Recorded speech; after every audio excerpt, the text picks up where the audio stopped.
So, right after independence, India had this massive challenge on its hands. How do you bring knowledge and information to literally hundreds of millions of people? Well, instead of some single top-down federal plan, the answer actually grew from the ground up. It came through this fascinating patchwork of 16 different state laws. Today, we're going to dive into that incredible legislative journey.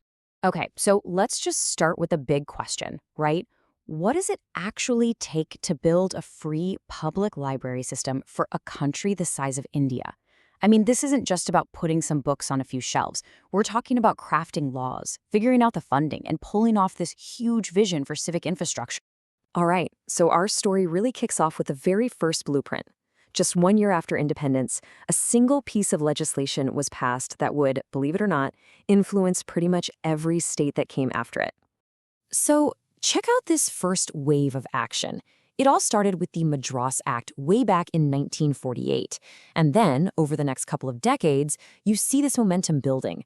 Other major states like Andhra Pradesh, Karnataka, and Maharashtra all jumped in, each one taking that original idea and, adding their own little twist to it. And this first act was, wow, it was so much more than just a suggestion. It was a complete game plan. It didn't just say, hey, let's build some libraries. No, it designed an entire system from top to bottom. You had a state authority for the big picture advice, a director to make it all happen, and local bodies to manage things on the ground. And the really clever part? To pay for it all, it introduced this brand new idea, the library cess. And that right there, that funding mechanism, brings us to maybe the most important and debated part of this whole story. Who's gonna pay for all this? This one question created two totally different paths for the states to follow. So you've basically got two camps, two different ways of thinking about this. On one side, you have the library cess. Think of it like a dedicated surcharge, just a little extra fee added to your property tax that goes only to the libraries. States like Tamil Nadu and Karnataka loved this idea. But on the other side, you had states like Maharashtra and West Bengal, and they decided, nah, we're not going to do a special tax. Instead, they chose to fund their libraries straight out of the main state budget every year. But here's the thing, right? Neither system was a silver bullet. The cess model was great because it guaranteed a dedicated stream of money just for libraries, which is huge. The problem, though, as this quote points out, is that it can create a real inequality problem. I mean, a wealthy district with super high property values is naturally going to collect way more money for its libraries than a poorer one. Okay, so you've got a law, you've got the money, but who is actually running the show? The next big puzzle was designing the chain of command that could manage this massive new system. And what you see again and again across most of these laws is this kind of three-level pyramid structure. Right at the top, you've got a state library council, usually led by a minister, and they set the big picture strategy. Then you have a directorate of public libraries, which is like the engine room. They're the ones supervising everything and making sure it gets done. And finally, you have the local library authorities in every district, managing the libraries that you and I would actually go visit. And really, that's the whole point, isn't it?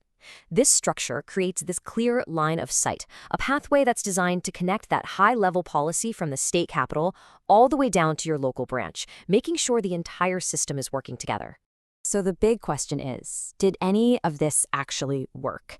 After all the laws and all the debates and all the committees, what happened on the ground? Well, let's look at the numbers, because they are just staggering.